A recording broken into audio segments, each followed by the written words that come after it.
Assalamualaikum warahmatullahi wabarakatuh. Perkenalkan, nama saya Hirni Salsabila dari jurusan Ekonomi Pembangunan dengan NIM 22060018.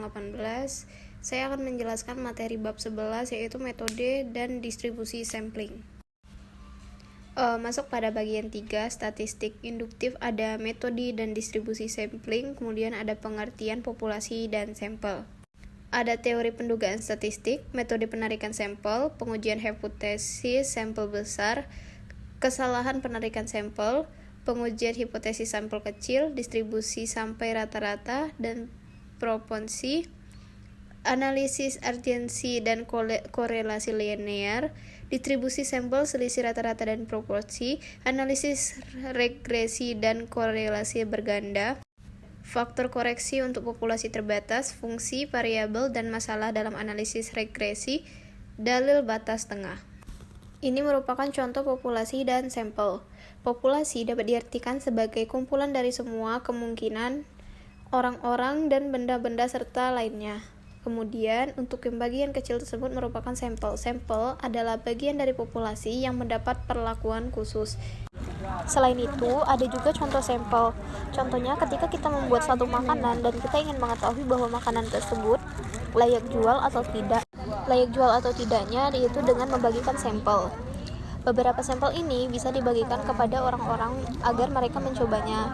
Ketika mereka telah mencobanya, maka mereka akan memberikan penilaian terhadap makanan tersebut. Ketika menurut mereka makanan tersebut enak, maka makanan tersebut layak jual, berarti sampel yang dilakukan berhasil.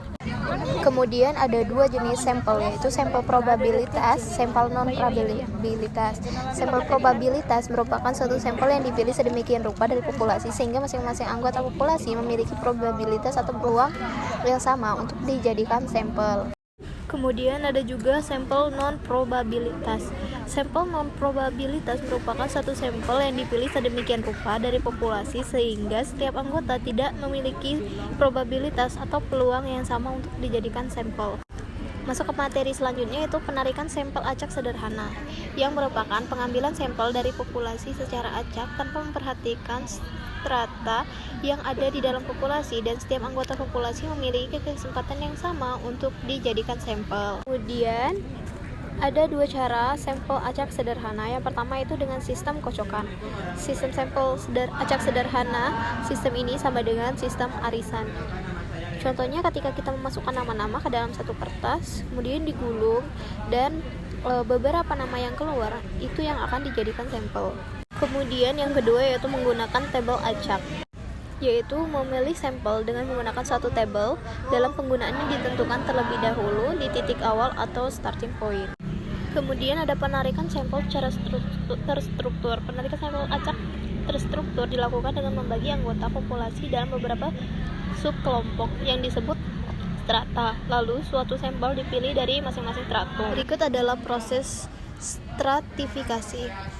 Contoh populasi tidak berstrata dan populasi yang berstrata.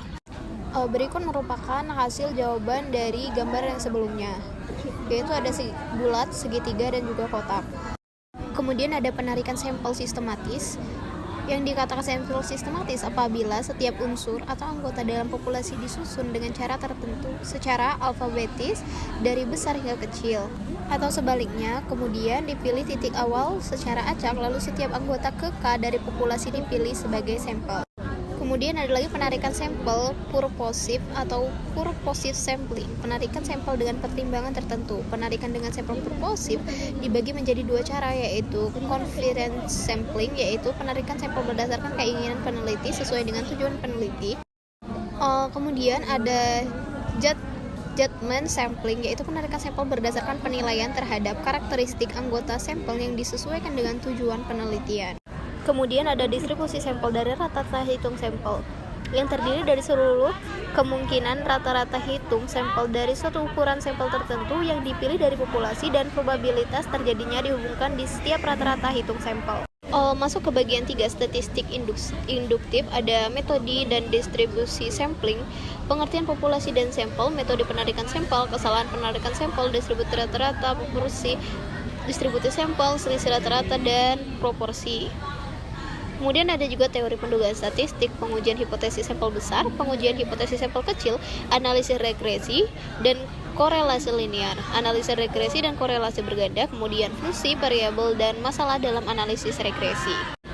Selanjutnya ada skema selisih populasi atau sampel dimulai dari populasi 1, sampel 1 berukuran, kemudian ada populasi 2, sampel 2 berukuran. Bisa dibaca bahwa di situ ada rumusnya.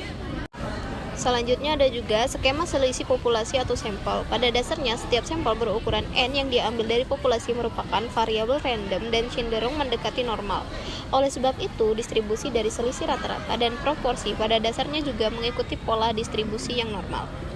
Contoh yang pertama yaitu distribusi selisih rata-rata, kemudian yang kedua ada distribusi selisih proporsi.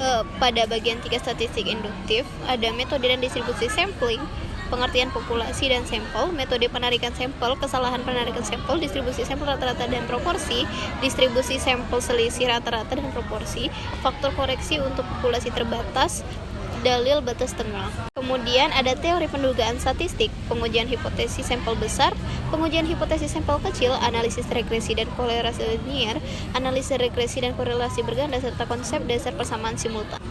Yang terakhir ada dalil batas tengah. Untuk populasi rata-rata dan variasi, rata-rata dihitung distribusi sampel dari seluruh kemungkinan kombinasi sampel berukuran N yang diperoleh dari populasi akan mendekati distribusi normal, di mana rata-rata dihitung distribusi sampel sama dengan rata-rata hitung populasi dan varian distribusi sampel sama dengan 2/N. Mungkin hanya itu saja yang dapat saya sampaikan pada materi kali ini. Terima kasih. Wassalamualaikum warahmatullahi wabarakatuh.